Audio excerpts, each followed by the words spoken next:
la pression maximale. Vous pouvez noter cette expression, c'est une expression sortie des laboratoires de la France-Afrique. Parce qu'un mot ne peut pas se retrouver par hasard dans la bouche de 5, 6, 7 médias et dans la bouche de 5, 6, 7 présidents d'Afrique francophone si ce n'est pas un mot sorti de leur cellule commune d'organisation de la répression. Donc, en réalité, le Cameroun, c'est un pays qui fait donc partie des pays dans lesquels la grande stratégie élaborée par la France-Afrique contre les oppositions populaires a été mise en place.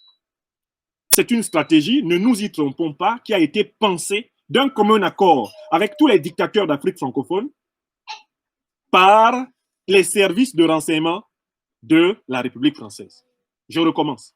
Il faut que tout le monde sache que ce qui s'est passé à Yaoundé, autour du domicile du président élu du Cameroun, le professeur Maurice Kamto, du 21 septembre 2020 au 9 décembre 2020, est exactement ce qui s'est passé au Gabon, autour des domiciles des responsables de l'opposition, dans la même séquence temporelle.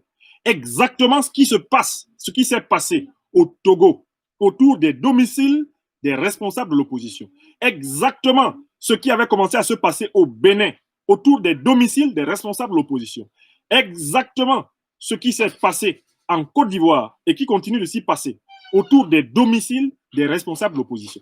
Si vous regardez bien la carte des dictatures, vous vous rendrez compte que la stratégie de la pression maximale est une décision concertée de la bande de pillards noirs et blancs qui, tels des sangsues, vident l'Afrique depuis des siècles de ses substances nutritives.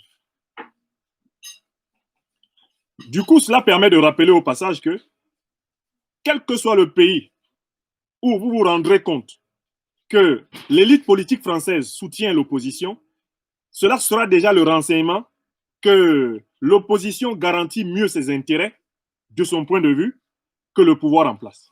Je recommence. Ceci devrait être pour vous un signe que si, où que ce soit à travers l'Afrique, vous observez que la France se met à soutenir une opposition politique, sachez que ça veut dire que l'élite crapule qui est à la tête de la 5e République française s'est d'abord déjà assurée qu'elle aura plus d'intérêt en soutenant l'opposition qu'en soutenant le pouvoir. Ce n'est jamais en faveur de l'état de droit ou la démocratie.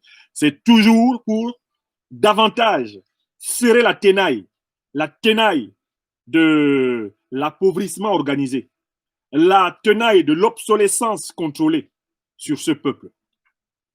Telle est la situation, tel est l'état du Cameroun en quelques images. C'est un pays où la détention arbitraire de nombreux citoyens est une chose banale. Je pense à Mamadou Mota et à tous les combattants de la liberté qui, de fraîche date et de date très ancienne, croupissent encore en prison. Mais je pense aussi à des procès ubuesques comme celui que subit Amadou Vamoulke, un journaliste qui a pourtant servi en toute loyauté et fidélité le régime depuis les années 80 et qui est accusé d'une affaire de détournement qui aurait profité non pas à sa personne, mais à une institution de la République, la Cameroun Radio Television. Mais le monsieur, ça va faire 1600 jours, c'est-à-dire 4 ans qu'il est en détention préventive, sans jugement. C'est extraordinaire. C'est des choses qui ne peuvent arriver que dans un pays sur la Lune, comme le Cameroun. Le monsieur a déjà été présenté 50 fois devant un juge, sans que l'affaire, ce qu'on lui reproche, ne soit examiné. Il est depuis le 29 juillet 2016 en prison.